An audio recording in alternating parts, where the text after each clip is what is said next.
নমস্কার বন্ধুরা, কেমন আছেন আপনারা সবাই? আশা করছি আপনারা সবাই সুস্থ আছেন, ভালো আছেন।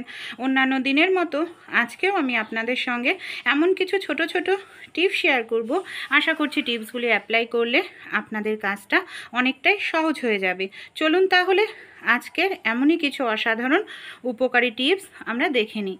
প্রথম যে টিপসটি শেয়ার করছি, আমাদের বাড়িতে যে ফোনের চার্জার আমরা ব্যবহার করি, দেখা যায় চার্জারটা অনেক দিন ব্যবহার করতে করতে একেবারে নোংরা হয়ে যায়, দেখতে ভীষণ বাজে লাগে। যেহেতু ইলেকট্রনিক্সের জিনিস, তাই জল দিয়ে তো আর পরিষ্কার করা যায় না। সামান্য পরিমাণ সাদা কালারের টুথপেস্ট নিয়ে নিন। যে কোনো সাদা কালারের টুথপেস্ট এখানে আপনারা ইউজ করতে পারেন। এইভাবে হাতের আঙুল দিয়ে খুব ভালো করে আপনারা ডলে নিন। তারপর এটাকে কিছু সময়ের জন্য রেখে দিন। দেখুন, আমি কিছুটা অংশ লাগিয়ে আপনাদের পার্থক্যটা দেখাচ্ছি। 5 মিনিট রেখে দিয়েছিলাম, তারপর এইভাবে হাত দিয়ে একটু ডলে নিচ্ছি। যে নোংরাটা আছে না, টুথপেস্টের কারণে পুরো উঠে এই দেখুন সাদা হয়ে যাচ্ছে, একেবারে কিন্তু কালো ছিল। বাকি অংশটা দেখতেই পাচ্ছেন কতটা কালো রয়েছে। এবার একটি কাপড় নিয়ে নেব, কাপড় দিয়ে আমি আপনাদের মুছে দেখাচ্ছি। এই দেখুন পার্থক্যটা আপনাদের সামনে রয়েছে। যে অংশে আমি টুথপেস্ট লাগিয়েছিলাম সেই অংশটা একেবারে সাদা ধবধবে হয়ে গেছে, আর যে অংশটার মধ্যে লাগাইনি সেই অংশটা দেখুন কালো রয়েছে। তাই আপনাদের ফোনের চার্জারও এরকম নোংরা হয়ে গেলে এই টিপসটি অ্যাপ্লাই করে দেখতে পারেন।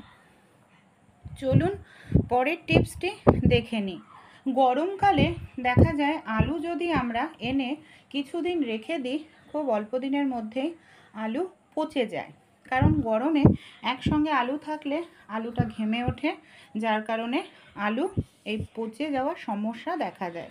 সামান্য পরিমাণ টিস্যু পেপার নয় খবরের কাগজ এইভাবে ছিঁড়ে টুকরো করে নিন। তারপর আলুর মধ্যে এইভাবে ছোট টুকরো করে আপনারা দিয়ে দিন। কোনোভাবে আলুটা ঘেমে গেলেও তাহলে দেখবেন আলুর মধ্যে যে ঘামটা আছে টিস্যু পেপার কিংবা কাগজ চুষে নেবে। দই বা দুধের প্যাকেট যখন খাওয়া শেষ হয়ে যায় আমরা কি করি? ফেলে দিই, কোনো কাজেই ব্যবহার করি না। তাই এখানে একটি দইয়ের প্যাকেট রয়েছে, দই শেষ হয়ে গেছে, তো এটাকে ফেলে না দিয়ে আমরা ইউজ করতে পারি। প্যাকেটটার কিছুটা অংশ এখানে আমি কেটে নিলাম।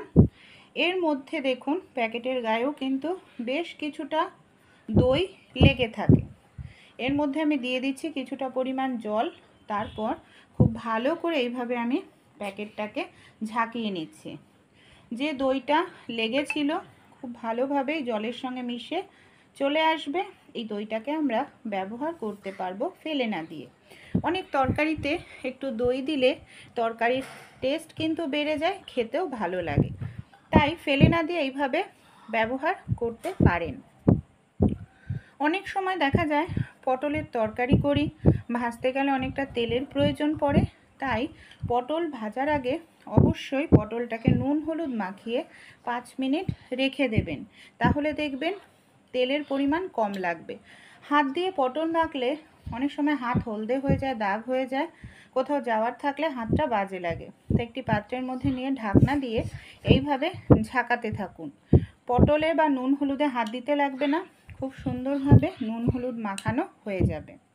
গরমকালে বাজার থেকে সবজি এনে 1 থেকে 2 দিন রাখলেই দেখা যায় সবজিগুলো একেবারে শুটো হয়ে যায়। আর শুকনো হয়ে যাওয়া সবজি খেতে কিন্তু ভালো লাগে না, সেদ্ধও হয় না ঠিক মতো। এই ধরনের সবজিগুলো দেখুন, বিশেষ করে তো ভেন্ডি একেবারে শুকিয়ে যায়। তাই কিভাবে টাটকা ফ্রেশ করে নিতে পারি, এখানে নিয়ে নিয়েছি কিছুটা পরিমাণ বরফ।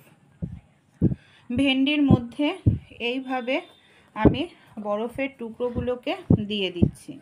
দেখুন এইভাবে বরফের টুকরোগুলোকে দিয়ে দিলাম। এরপর এর মধ্যে আমি দিয়ে দিলাম জল। আর এইভাবে বরফ জলে ভেন্ডিগুলোকে আমরা ভিজিয়ে রাখবো 5 মিনিটের জন্য। 5 মিনিটের জন্য বরফ ঠান্ডা জলে ভেন্ডিগুলোকে ভিজিয়ে রাখলেই তাহলে দেখবেন আপনাদের যে ভেন্ডিগুলো একেবারে নরম হয়ে গেছিলো বা শুকিয়ে গেছিলো, সেই ভেন্ডিগুলো একেবারে তাজা ফ্রেশ হয়ে যাবে। রান্না করলে বা ভাজলেও খেতে ভালো লাগবে, সুন্দরভাবে সেদ্ধ হবে। তাই ছোট্ট টিপসটি অ্যাপ্লাই করে দেখবেন। শুধু ভেন্ডি বলে নয়, বেগুন বা এই জাতীয় সবজির ক্ষেত্রে টিপসটি অ্যাপ্লাই করতে পারেন। অনেক সময় বাচ্চারা মোটে আম খেতে চায় না, একদমই খেতে চায় না। তাই বাচ্চাদেরকে আমরা যদি আম একটু অন্যরকমভাবে দিই তাহলে কিন্তু সহজেই বাচ্চারা আমটা খেয়ে নেবে। এখানে আমি আমের দু সাইডের অংশ এইভাবে কেটে নিচ্ছি, আঠিটাকে আলাদা করে নিচ্ছি। এবার আমি কি করব, এইভাবে মানে খোসা সমেতই আমটাকে এইভাবে চৌকো চৌকো করে পিস করে কেটে নিচ্ছি। আর এইভাবে উল্টো করলে দেখুন আমটা মানে খোসার থেকে কত সহজেই আলাদাভাবে উঠছে। এইভাবে যদি বাচ্চাদেরকে দেন, বাচ্চারা কিন্তু খুব সহজেই নিজেরাই খেয়ে নেবে আর কখনোই আম খাওয়ার কথা বারণ করবে না। বা এইভাবে ডাইরেক্ট খেতে না পারলেও চামচের সাহায্যেও কিন্তু খুব সুন্দরভাবে দেখুন আমের পিসগুলোকে বাচ্চারা তুলে খেতে পারবে। চলুন পরের টিপসটি দেখে নিই। অনেক সময় দেখা যায় রান্নাবাড়ি করতে গেলে গ্যাসের বার্নারের সাইড দিয়ে এইভাবে আগুন বের হতে থাকে, আর সাইড থেকে যে আগুনটা বের হয় সেটা কিন্তু আমাদের গ্যাসের অপচয় হয়। আর এটা আমাদের কোনো কাজেই লাগে না, এতে কিন্তু গ্যাসের খরচা আমাদের অনেকটাই বেড়ে যায় বন্ধুরা।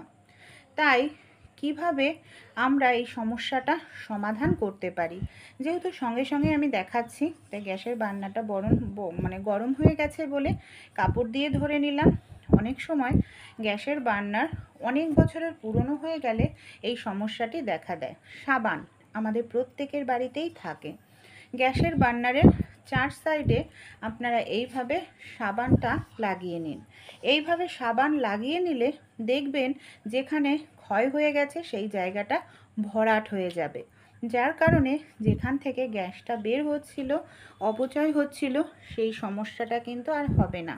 গ্যাসটাকে এবার আমি আপনাদের জ্বালিয়েও দেখাবো।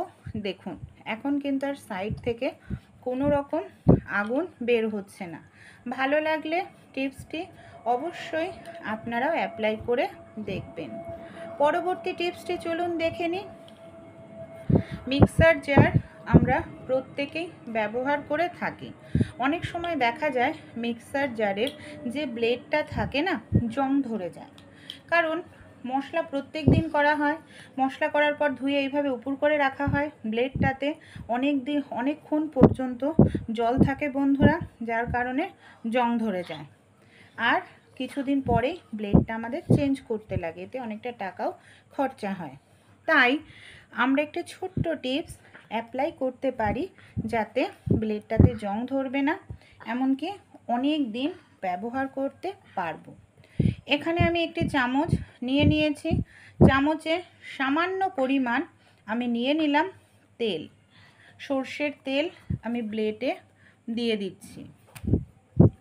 এবার আমি কি করব, খুব ভালো করে ব্লেডের গায়ে এইভাবে তেলটাকে লাগিয়ে নেব। এইভাবে একটু তেল লাগিয়ে নিলে তাহলে কখনোই জং ধরবে না, এমনকি আমরা অনেক দিন ব্যবহার করতে পারবো মিক্সার জারটাকে। অবশ্যই কিন্তু প্রত্যেক দিন ব্যবহার করলে 2-3 দিন অন্তর অন্তরেই এইভাবে একটু সর্ষের তেল ব্লেডের কাঁটাতে দিয়ে দেবেন। দেখবেন কাঁটাটাও স্মুথ হয়ে যাবে, খুব সুন্দরভাবে কাঁটাটাও কিন্তু ঘুরবে। চলুন পরের টিপসটি দেখে নিই। আমাদের অনেকের বাড়িতেই একটিই থাকে গ্যাসের সিলিন্ডার।